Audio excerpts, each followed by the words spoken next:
बड़ा सुंदर भक्त मैया के जय जयकार करे छथिन, मैया के महिमा के, मैया के स्वरूप के बड़ा सुंदर भक्त बखान करे छथिन और सुनाबी। जय जयकार करे छी हे मैया,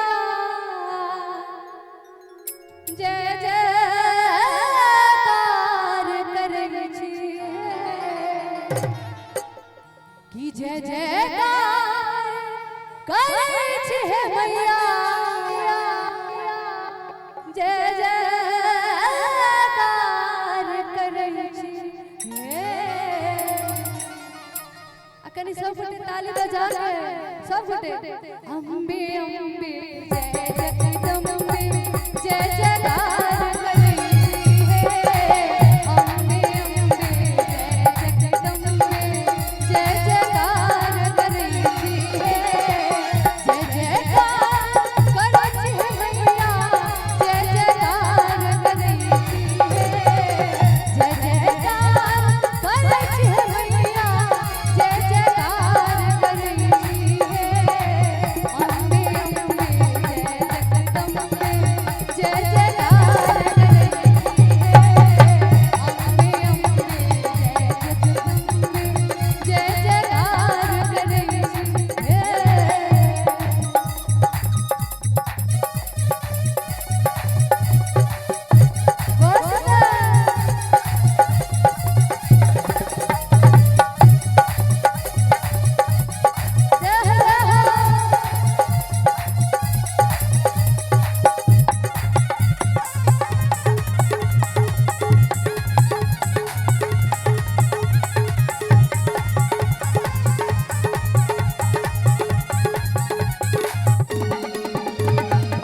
राक्षस के संहार करे छी, दुनिया के जुड़बै छी हे।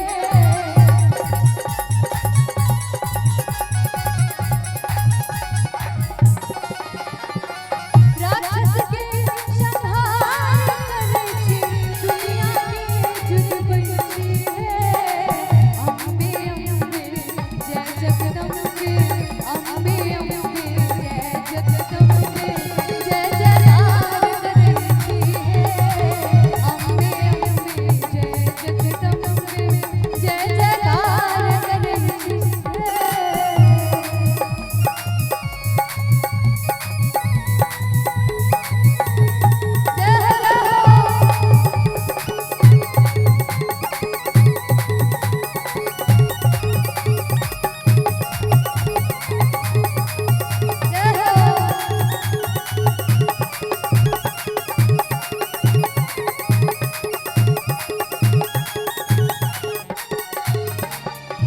राक्षस के संहार करे छी, दुनिया के जुड़बै छी हे।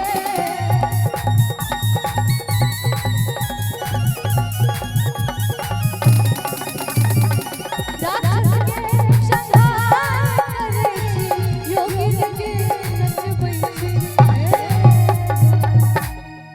अब बड़ा सुंदर भाव छे भक्त के, बड़ा सुंदर कहै छथिन कि राक्षस के संहार करे छी, दुनिया के जुड़बै छी हे।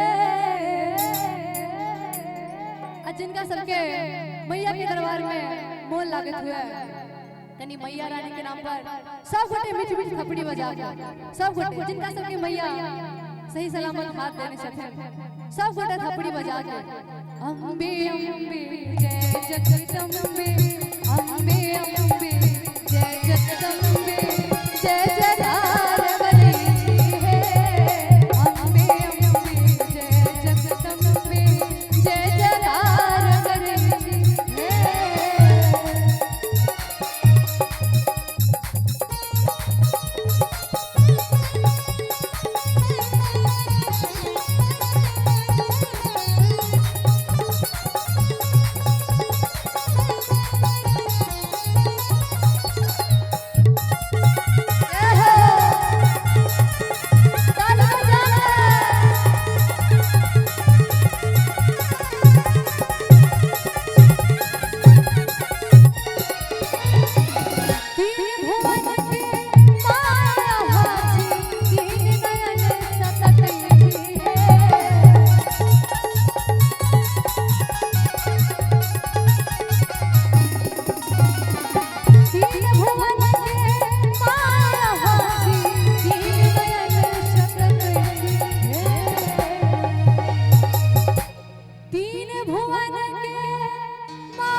सबके मैया रानी पर विश्वास हुआ मैया रानी के मानत हुई कनी काली मैया के नाम पर काली मैया के दरबार में जहाँ पे सब गोटा थपड़ी बजा के सब गोटे अम्बे अम्बे जय जगदम्बा